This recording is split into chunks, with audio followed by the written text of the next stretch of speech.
While I agree with everything Paul said about Karina in the letter, I still think it is wild that he told Athena what she said about her sister. Maths Australia, Wednesday the 16th of April, episode 27. It's time for the couples to move back with their original partners, and I must say, Jackie didn't come across as a psychopath in these past 2 episodes, and she actually didn't really come across as crazy at the retreat either. She was obviously really happy that Jeff was doing everything for her, and Jeff didn't exactly seem miserable either. That being said, just before I came on to record this video, I seen one of her posts on TikTok, and it was a clip of Ryan sitting eating cereal with his laptop, and she says this is why I didn't want him to watch TV in the bedroom, because he just sat for 3 days watching anime, but when it showed you the laptop, it was just like a wallpaper. He wasn't even watching anything. And to me, telling somebody when or where they can watch TV is fucking crazy. Sometimes people don't want to sit and watch the things you're watching, or they don't want to disturb you while you're reading a book or whatever, and they just want to go into the room and chill and just watch a film.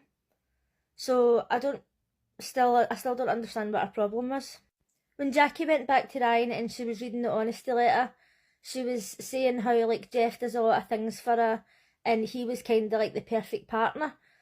But then when she says to Ryan, oh, you're looking for a trad wife, like would you be a stay-at-home dad? His attitude was shocking, and I can't believe that I'm agreeing with Jackie once again. She was simply pointing out that she makes more money than him, and his response was, oh, did she have her first home before 30? No. Maybe she didn't have her first home before 30, but she obviously makes more money than he does now, so I don't really see his point. Obviously the two of them are not really getting along and they're never going to have kids, but she was saying if I ended up in a coma, would you be a stay-at-home dad? And this was like the most ridiculous thing to him. And I was actually agreeing with Jackie, like, the editors of this show fuck with my head. Now, I might not like Jackie and I might think that she's an actual psychopath, but I do agree with the fact that Ryan is looking for somebody who's a trad wife and he's totally toxic masculinity. Can't stand him. When me and Jeff got back together, they were happy to be reunited. They read out their feedback letters and the two of them were saying like they really missed each other and that, so they two seem to be the strongest couple at the moment. When Jamie was with Adrian and she was reading out the letter, she was saying that she doesn't think Dave's that much into her because of the physical aspects. And even though I hate Adrian, I do feel like he was being honest. However, I don't think it's right to say that all men react the same. Like, everybody's got different sex drives, everybody reacts differently. Do you know what I mean? Like, not all men are constantly all over women. They're all different, but I do think that he was being honest at the time. I don't think he was trying to be nasty. And obviously when Jamie went back and she addressed Dave about this, he didn't really want to talk about it, he didn't feel comfortable.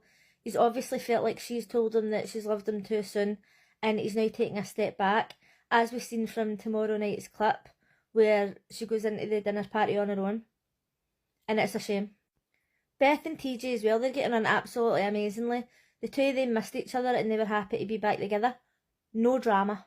Veronica and Elliot. They confused me. She was obviously loving her time with Dave. And for a couple of episodes I was thinking, do you know what, maybe Elliot's actually alright. But then when she was giving examples, literally it was just like, oh, I'm going to make some cheese, do you want some, or do you want me to heat this up for you, or do you want me to do the dishes or whatever? And then he says, oh, it was like the restaurant experience or the hotel experience or whatever. And I thought, what, somebody offering to do the dishes for you, or somebody offering to heat something up for you, or ask you if you want hot sauce for your food, is the absolute, it's not even the bare minimum. The bare minimum is here, and that's like so much below. And obviously he's looking for a trad wife, so I didn't really agree with her approach to the situation, but I didn't agree with her response either. The two of them just need to go, they don't get on. Athena and Adrian didn't seem to have much drama going on, but when she told Adrian what Paul said in the letter about her sister, he had the cheek to say, oh, that's not nice to say that, or whatever it was he says, like passing judgment or whatever. His sisters and his pal was outside that restaurant saying, oh, you can put a bow on a trash can but it's still trash, or whatever it was that they said. And I was like, what the fuck? He's got an absolute cheek. So then we had Paul and Karina. When he found out he had to read that letter, he absolutely shit his pants, and no wonder. As he was reading out the letter, he was obviously feeling uncomfortable, and he missed out saying that she was a snob, and then when the producer or whatever asked him about it, he was like, oh no, I didn't leave anything out.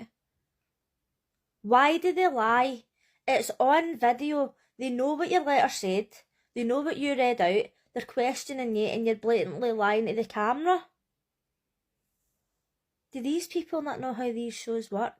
She's asked you that because she already knows the answer, you fucking idiot. Now, I'm certainly not sticking up for Karina here, but when she asked him if he told Athena about what she said about her sister, and she says she was like feeling hurt or defensive or whatever at the time, and people are saying, aye, well, it was her that said it. Like, aye, she did say it, but she said it to her husband, expecting it to not go any further. She wasn't expecting him to go to Athena and tell her that he said that. Do you know what I mean? And even I think that was a bit harsh. And as he said in his letter, she seems judgmental and she says that she doesn't like tattoos, but she's got tattoos and her celebrity crush is covered in tattoos. Total hypocrisy. Now, I already thought that Karina was a bitch, but then when she made that comment about, oh, I grew up Catholic and I think it makes you a better person, that just fucking riled me up. And as I said in my last video, I know that not all religious people are the same, but in my personal experience, and I think a lot of people's personal experience, is that when somebody is religious, they're far more likely to be judgmental of others, telling them who they can love, telling them what animals they should be eating, if they should be getting tattoos, all these other things, what they can do with their bodies. And the fact that she thinks that being religious makes you a better person is fucking bizarre to me. Well, I know that there is some nice religious people out there, it certainly doesn't make you a nicer person. I think the best thing that she can choose to do at this point is just leave, because I can't be fucked with her anymore. I mean, at this point, the only two couples that should really be staying are Beth and TJ and Jeff and Rue. Let me know what you thought of today's episode, and I'll see you again tomorrow for the dinner party.